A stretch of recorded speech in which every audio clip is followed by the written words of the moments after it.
नाथ नगरी बरेली में होली के अनेकों रंग हैं। इसी रंग में एक शामिल है मेला, जो the Hindu social service trust द्वारा होली मिलन समारोह के रूप में लगाया जाता है। इस ट्रस्ट के लगाए हुए मेले में सब राजनीतिक पार्टियों के स्टॉल लगते हैं, साथ ही साथ अलग अलग संगठनों के भी स्टॉल लगते हैं। तमाम लोग यहाँ पर आकर शिरकत करते हैं और एक दूसरे से होली मिलते हैं। आइए दिखाते हैं आपको बरेली लाइव की टीम ने इस मेले में जाकर आपके लिए क्या विशेष पाया। मनोज थपलियाल जी का स्वागत है, बहुत बहुत स्वागत है।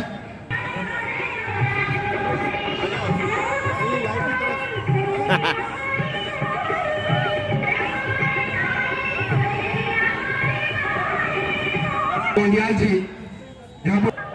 मैं निवेदन करना चाहता हूं, आदरणीय जयपाल सिंह जी हमारे मध्य यहाँ पर उपस्थित हैं, बरेली बार के कोषाध्यक्ष। हम यहाँ देख पा रहे हैं, सभी को होली की बहुत बहुत शुभकामनाएं देता हूँ। सबको खुशियाँ मिलती रहें। पुनः सभी को होली की बहुत। डॉक्टर उमेश हमारे मध्य डॉक्टर शिक्षा गोंदियाल जी हैं, मैं उनसे भी निवेदन करता हूँ कि साथ में इसमें मेरा नाम लिखा भाई।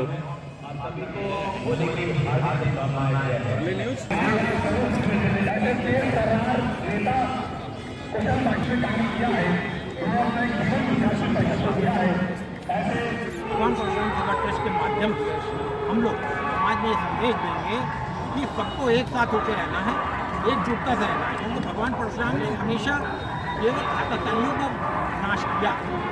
For culture education and welfare society के बैनर तले जो एक स्टॉल लगा हुआ है बरेली के होली मिलाप जो क्षेत्र है वहाँ पर, यहाँ के अध्यक्ष हैं आदरणीय रजनीश सक्सेना जी। आइए उनसे पूछते हैं, जानते हैं होली का मतलब क्या है आपके। हमारे लिए होली का मतलब है आपकी प्रेम भाईचारा और सबसे बड़ा सब बहुत संभाल के भी काम करते हैं। हमारे आप क्या करेंगे इस कार्यक्रम के माध्यम से हमारे संदेश यही है कि जब तक हम एक नहीं होंगे बनाना भी चाहिए इसी तरीके से, क्योंकि इसमें जो मिठास है वीडियो की वो अच्छी महक है, बड़ी दूर तक जाती है, वो मिठास हमेशा याद रहती है, भाईचारा बनती है, जो बरेली की पहचान है, जो बरेली की होता है। यही उद्देश्य है रजनीश कुमार कि भाई बरेली में भाईचारा बने और हम आह्वान है ये प्रयासों के बाद फैसला काम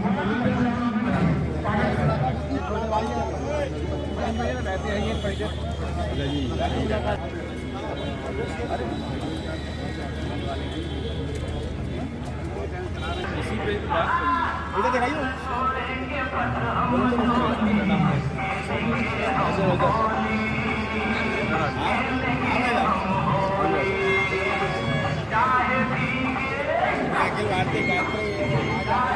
यहाँ पर एक स्टॉल लगा हुआ है अखंड भारत गौरव ट्रस्ट का, जो कि अपने आप में एक सनातन संस्कृति को आगे बढ़ाने का काम करती है। ये संस्था, ये ट्रस्ट, ये हर शनिवार और मंगलवार को शहर के जितने भी हनुमान मंदिर है वहाँ पर हनुमान चालीसा का पाठ करते हैं। उसके अलावा शहर के अलावा भी बहुत सारी और जगहों पर भी हनुमान चालीसा का पाठ होता है। आज उन्होंने यहाँ पर स्टॉल लगाया है और एक मैसेज यहाँ पर सबको दिखाया जा रहा है, बड़ा सा अच्छा सा मैसेज दिखाया कि अयोध्या में पकड़ा था चोर, बढ़ चलो मथुरा की ओर, मिशन मथुरा श्री कृष्ण जन्मभूमि। आइए संरक्षक हैं, राष्ट्रीय अध्यक्ष हैं हमारे अनिल मुनि जी, इनसे पूछते हैं। अनिल जी, ये अयोध्या में पकड़ा था चोर और बढ़ चलो मथुरा की ओर, तात्पर्य क्या है इसका, क्या दिखाना चाह रहा है? चालीसा पाठ, हनुमान चालीसा पाठ जो आप सर्वत्र भारत में आज देख रहे हैं, सर्वत्र भारत में चालीसा पाठ और मठ मंदिरों को पुनर्स्थापित करने के लिए और जो सुनसान मठ मंदिर पड़े थे उनको जो है उनका सन्नाटा खत्म करने के लिए हमने चालीसा पाठ आरंभ करा था। वो चालीसा का ही ये प्रताप था जो आज जो अयोध्या हमको मिला। अयोध्या के बाद में हमारा दूसरा मिशन जो है वो श्री कृष्ण जन्मभूमि है। ये सबको विदित है कि श्री कृष्ण जन्मभूमि पे भी आतताइयों का कब्जा है, उसके जस्ट बराबर में ही उन्होंने मस्जिद बनाई हुई है। तो हमारा जो, हम किसी और का लेना नहीं पसंद करते, लेकिन जो हमारी कब्जाई हुई चीज़ है वो एटलीस्ट हम लेकर के ही रहेंगे, ये हमारा मिशन है। लवली जी, ये बताएं कि चालीसा पाठ करने मात्र से क्या मथुरा में मंदिर का निर्माण है? चालीसा नहीं, इसका चालीसा हनुमान चालीसा, श्री हनुमान जी का नाम लेने मात्र से ही वो काम हो सकता है। चालीसा तो बहुत बड़ी चीज़ है, आप चालीसा का महत्व समझिए। और इस तरह से विदर्भियों ने हमारा एक स्थल सजा रखा था, जिस पर अपना मास्क लगा रखा था, एक बना रखा था। आज हमें वो प्राप्त हुआ है। तो हमारा दूसरा मिशन है मथुरा, और अब भगवान ने जहाँ तक तीसरे मिशन की ओर भी हम लोग अपने जीवन काल में अग्रसर होंगे। लेकिन तो इसका मतलब मथुरा में जो सरकारी निर्णय आने वाला है सरकार का जो कोर्ट का, उसका इंतजार नहीं होगा। कोर्ट निर्णय कैसे करेगा? तथ्यों के आधार पर, और तथ्य सनातन से बढ़कर किसी के पास नहीं है। ये आपको भी देखा, हमारा सनातन जो है अनादिकाल से है। आपका धर्म बाद में धर्म में पंथ आए, मजहब आए। हमारा धर्म पहले से है और पहले से मौजूद है, और सब चीख के बोल रहे हैं। मिशन जन्मभूमि मथुरा में है, अयोध्या में राम जन्मभूमि थी तो है, रहेगी। लेकिन वहाँ पर आपने अगर आज का कोर्ट ने परिणाम दिया, यहाँ भी कोर्ट ही परिणाम देगा। जय श्री राम, जय श्री राम। मस्जिदों की जो है वो तिथि हो सकती है, आप निकाल के मुझे दिखाइए। अयोध्या राम मंदिर की कोई तिथि थी? कब से राम जन्मभूमि है? कोई तिथि है आपके पास? काशी कब से है? कोई तिथि है? कोई तिथि नहीं है। तो हमारा ही आर्यवर्त में, हमारे ही भारत में, जो हमारे ही भारत से हमारी ज़मीनों को छीन करके और हमारे ऊपर अत्याचार करके हमारी ज़मीनों को उन्होंने छीन करके अपनी दुकानें वहाँ पे धर्मशाला बनाई है। आज काबिज होकर के सिर्फ हंगामे और फसाद के अलावा ये कुछ नहीं है। तो हमारा ये मिशन है कि हमें तुम्हारा कुछ नहीं चाहिए, जो तुमने अभी निर्माण करा है, लेकिन जो हमारा है वो हमें लेकर के रहेंगे। वंदे वंदे। असंभव को संभव हनुमान जी करते हैं। कवन सो काज कठिन जग माही, जो नहीं हो तात तुम पाही। हनुमान जी कलयुग में साक्षात भगवान के रूप में प्रकट हो जाते हैं। उनकी साधना और पूजा करने से तो कोई चीज़ अब असंभव नहीं है। एक परिवर्तन हो रहा है, ये सभी को दिखाई दे रहा है। भारत माता की जय, जय बजरंगबली।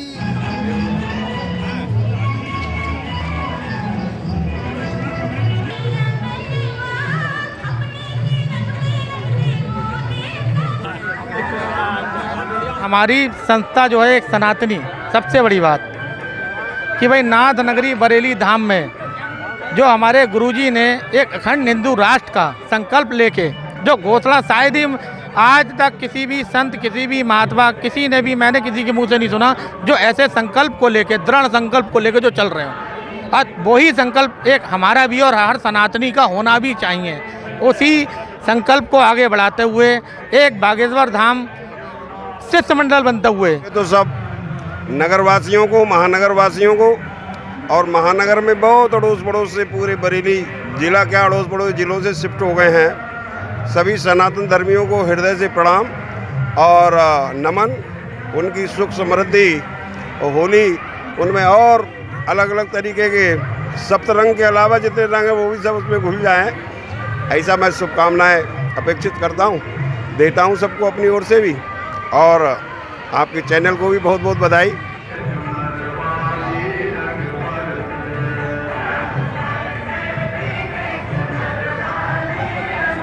प्रेम ट्रांसफ़र करने का प्रयास कर रहे हैं आप। ये पान को 3 मोड़ में उसमें गुलकंद मिला के, मतलब कौन सी मिठास है जो एक हाथ से दूसरे हाथ को, एक जीव से दूसरे जीव तक, एक आत्मा से दूसरी आत्मा तक, एक परमात्मा से दूसरे परमात्मा तक ट्रांसफ़र हो रहा है। हमारी भारतीय संस्कृति में पान सबसे ज़्यादा सम्मानित कोई ऐसी वस्तु है जो सबसे किसी को ज़्यादा सम्मान दिया जाए तो पान खिलाया जाए। 16 प्रकार से भगवान की पूजा होती है, सारी पूजाएं हो जाती हैं, तब तांबूल भगवान को अर्पण किया जाता है। और तांबूल क्या है, इसमें 6 रस रहते हैं। आपको ये एक नई जानकारी दे दें कि भोजन के 15 मिनट के बाद एक ऐसी नाड़ी जागती है, वो कहती है पान का रस लाओ, आयुर्वेद कहता है।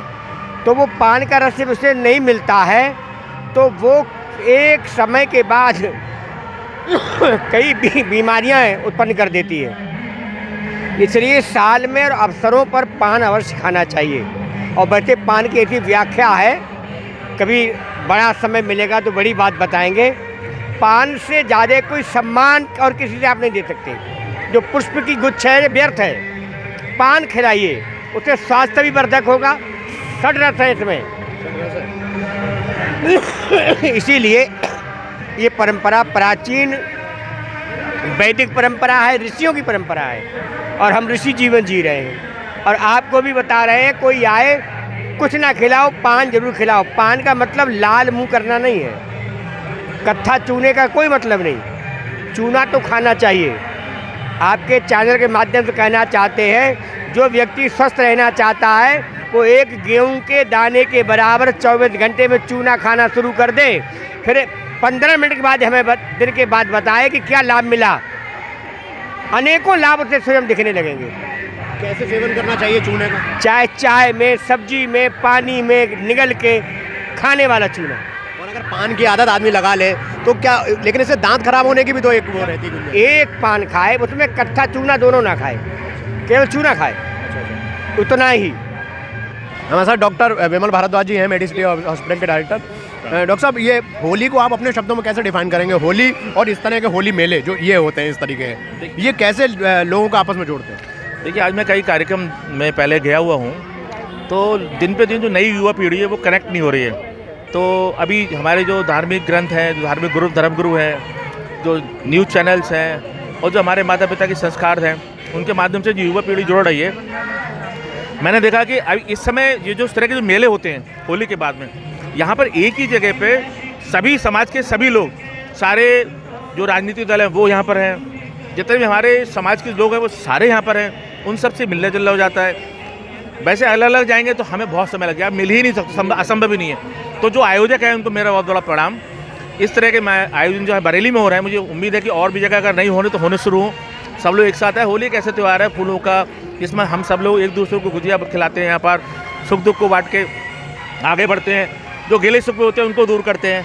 तो होली एक ऐसा त्यौहार है, अगर हमारे मन में कोई मनमुटाव हो तो मेरा सभी से आग्रह है, क्योंकि दुनिया में हमेशा याद रख लिए कि अगर आपका किसी से मनमुटाव है, 2 साल 4 साल 10 साल बाद उस आदमी की, उस व्यक्ति की आपको ज़रूरत पड़ेगी। तो कभी भी कोई गुरेज हो मन में, तुरंत निकाल दें, ज़्यादा लंबे समय तक मन में ना पालें, और आप स्वस्थ भी रहेंगे, अपने लिए भी लाभकारी है, डायबिटीज हाइपरटेंशन नहीं होगा। जय हिंद, जय भारत। ये इस पूरे भारतवर्ष की सबसे पवित्र किताब है अगर कहा जाए, क्योंकि हिंदुस्तान का हर आदमी इसको मानता है, इससे बाहर कोई भी चीज़ नहीं है। और सबसे महत्वपूर्ण बात कि इस किताब को, इस भारत के संविधान को जब भी हम खोलेंगे तो प्रथम पृष्ठ पर लिखा है we the people of India, यानी हम भारत के लोग, समस्त भारतीय लोग। तो हर एक व्यक्ति से जुड़ा हुआ है इस दुनिया में, और इस भारत के अंदर जो पूरी दुनिया भर के लोग रहते हैं, उनके लिए सोचा जाता है, ये माना जाता है कि भारत के संविधान के बारे में हर एक व्यक्ति को, एकाएक व्यक्ति को सब कुछ पता हुआ है। तो यहाँ पे भारत के संविधान को मैं प्रणाम करता हूँ सबसे पहले, और हमारे साथ गणमान्य लोग हैं उनको प्रणाम करता हूँ, और उनसे आइए जानते हैं। भारत साहब, ये भारत का संविधान सबसे पहले तो ये बताएं क्यों रखा हुआ है आपने यहाँ? भाई साहब, ये जनता को जागरूक करने के लिए रखा है कि संविधान में जो प्रस्तावना लिखी है उसी में हमारी सामूहिक संप्रभुता के बारे में लिखा हुआ है। तो देश की आज़ादी जो है वो हमारी सामूहिक संप्रभुता में इंक्लूड है।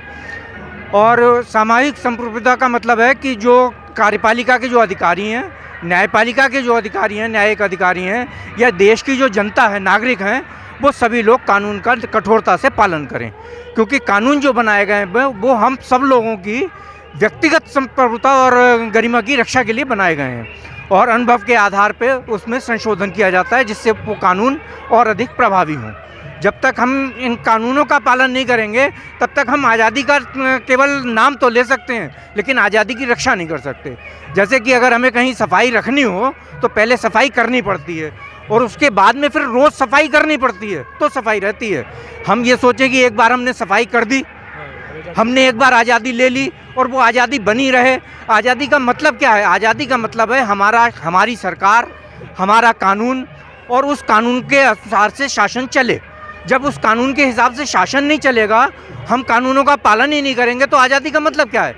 फिर तो अंग्रेज यहाँ पे शासन कर रहे थे, वो कानून बनाते थे अपने हिसाब से, हमारे कानून नहीं थे, कानून अंग्रेज़ों के थे, और अंग्रेज़ों के कानून के हिसाब से वो शासन चलाते थे। हमने अपने कानून बनाए, उनके हिसाब से शासन चलाएं। शासन तो तभी चलेगा ना जब हम उन कानूनों का पालन करेंगे। जब हम कानूनों का पालन ही नहीं करेंगे तो आज़ादी का कोई मतलब ही नहीं रह जाएगा। फिर तो अंग्रेज़ों के व्यवस्था थी, हमारी व्यवस्था थी, एक सी रह जाएगी।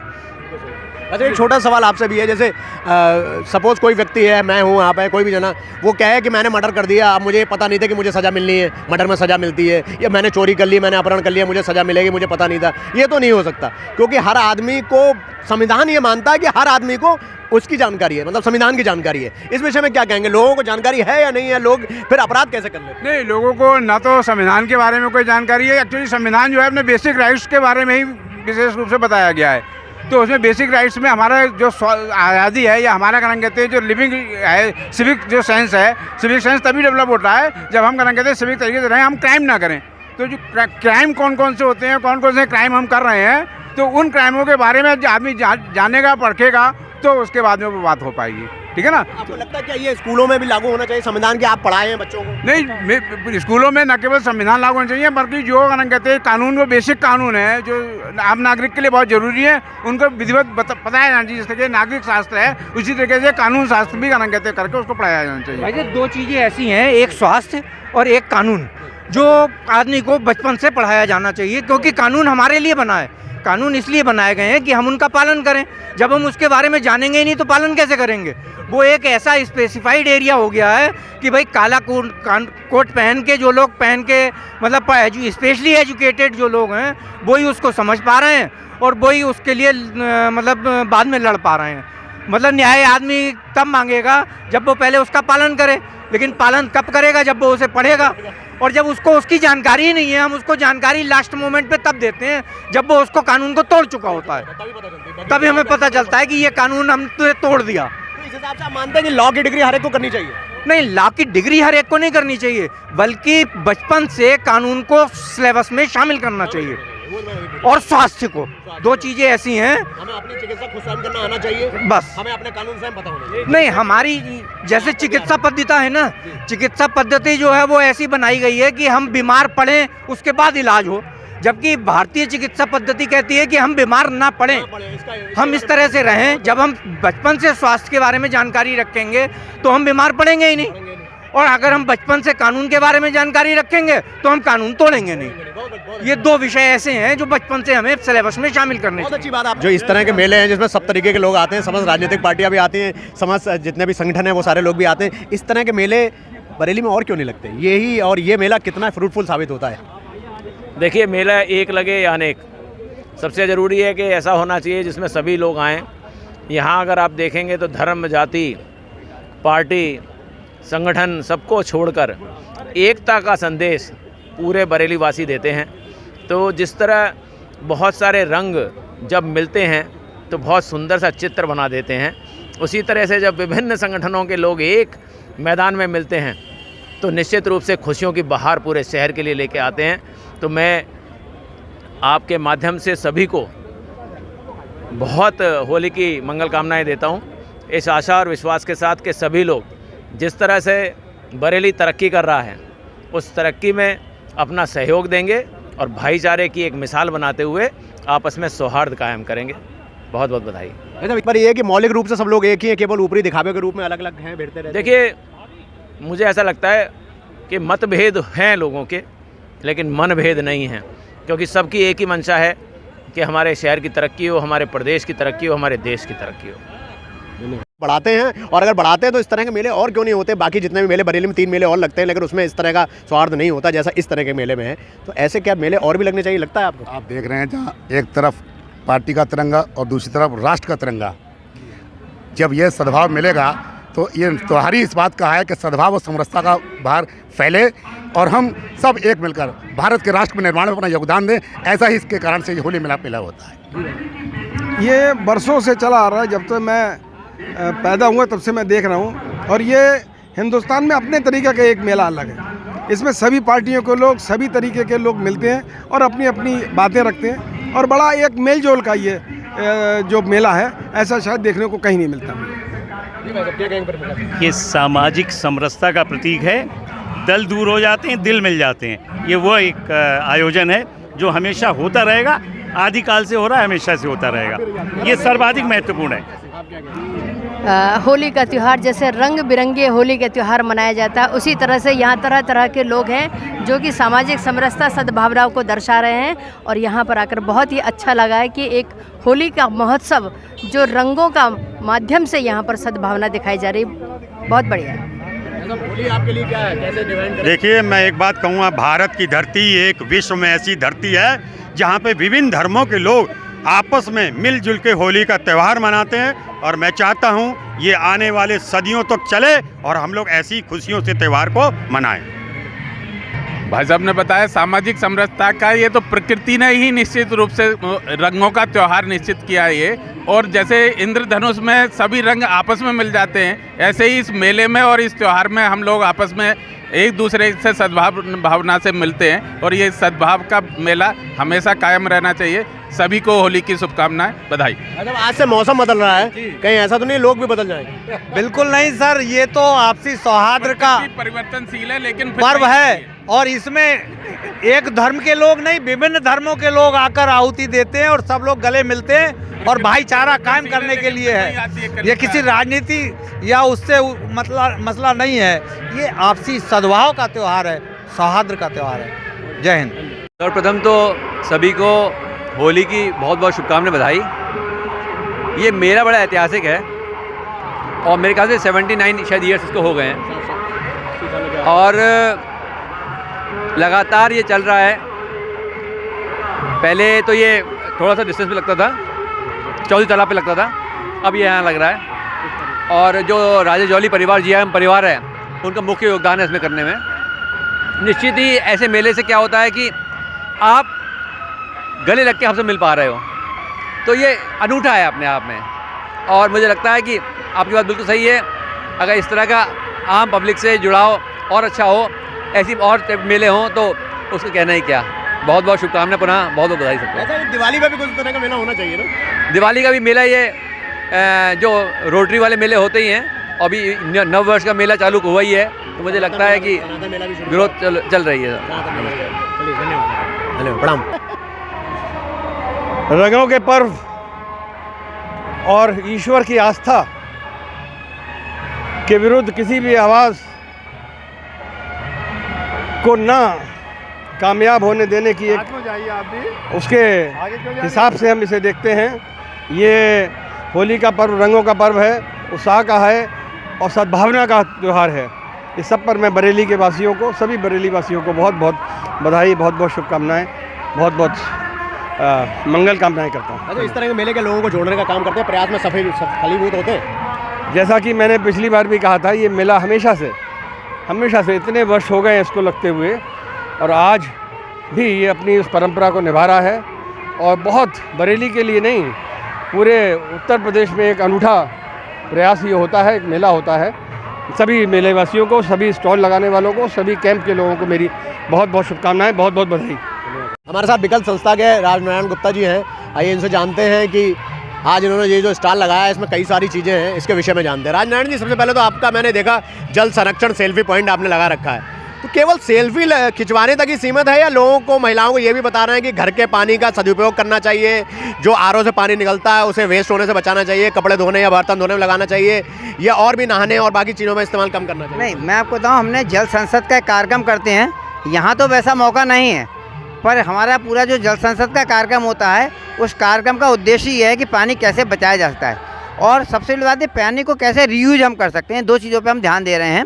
और इसके अलावा एक जल संरक्षण के लिए हमने भूगर्भ जल संवर्धन के लिए श्रमदान से तालाब खोदवाना शुरू करे हैं। और हमें लगता है जब बच्चा तालाब खोदता है, जब वो 2 पल्ले मिट्टी निकालता है, तब उसे बातों से वो चीज़ नहीं महसूस होती है, पर जब वो 2 पल्ले मिट्टी निकाल के श्रम करता है, तब उसे मालूम पड़ता है कि पसीना बहा के थोड़ा सा पानी बचा पा रहे हैं, तो वो चीज़ों को अपने आप समझने लगता है।